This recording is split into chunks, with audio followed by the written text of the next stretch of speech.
मला वाटतं उद्धव ठाकरेंचा तोल ढासळलेला आहे।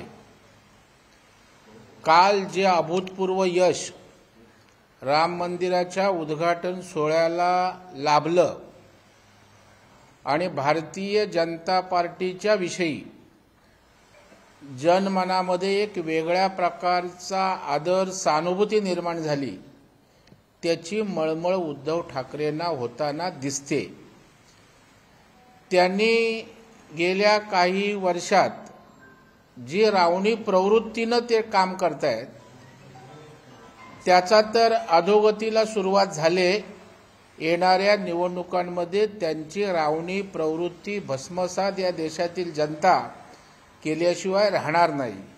म्हणून काल आपण बघाल या राज्यातल्या मुंबईतल्या घराघरात गल्लीबोळात वाडा वस्त्यांवर त्या ठिकाणी राम मंदिराच्या उद्घाटन सोहळ्याचं प्रक्षेपण आनंदोत्सव लोक त्या ठिकाणी लुटताना दिसत होती आणि याचाच पोटशूळ उद्धव ठाकरेंना आहे आणि त्याच्यामुळे असं बेताल बडबडणं हा त्यांचा स्थायीभाव झालाय आणि कालच्या राम मंदिराच्या उद्घाटनाने तर ते अत्यंत बेचैन झालेत। त्या बेचैनीतनं अशा प्रकारचं वक्तव्य त्यांचं पुढे आलंय।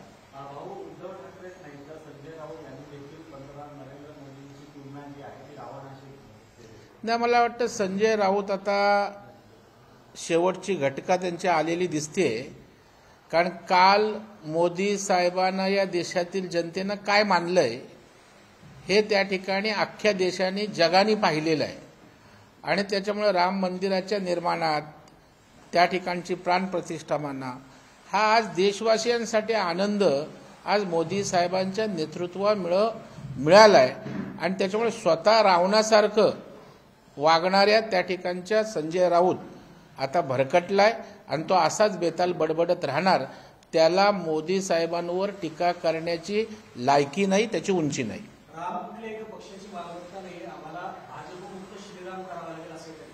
नाही, पण भारतीय जनता पार्टी कुठेही मालमत्ता त्या ठिकाणी रामचे आमचे सांगतच नाहीये ना, पण तुमच्या कृतीतनं तुमच्या श्रद्धेतनं कुठेही रामभक्ती प्रकट होत नाही।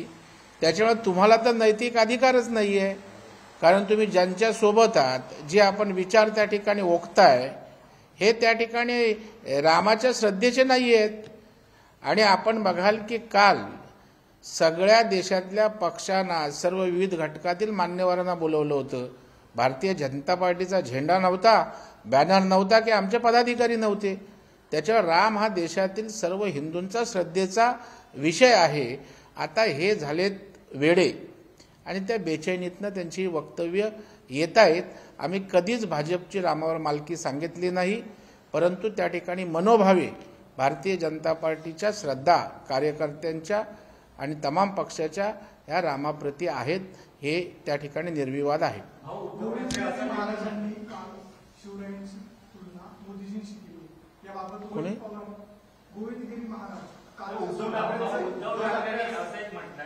की आपल्याला देखील आता वालीचा वध करायचा आहे, कारण त्याने आपला पक्ष सोडलेला आहे। उद्धव ठाकरे आता मी बोललो ना भ्रमिष्ट झालेत, बेचैन झालेत, काही बोलतील। प्रत्येक गोष्टीला उत्तर दिलं पाहिजे असं नाही, कारण त्यांच्या प्रश्नाला उत्तर देऊन आणखी तो विषय त्या ठिकाणी बिभत्स पद्धतीने जातो।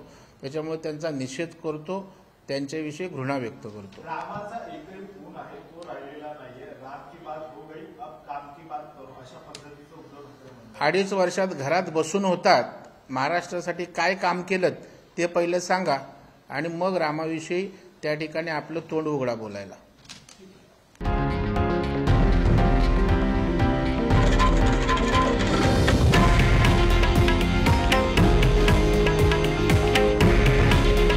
हे आहे देशातील नंबर 1 न्यूज नेटवर्क आणि आपण पाहत आहात TV9 मराठी। काळजी तुमची, हित महाराष्ट्राचं।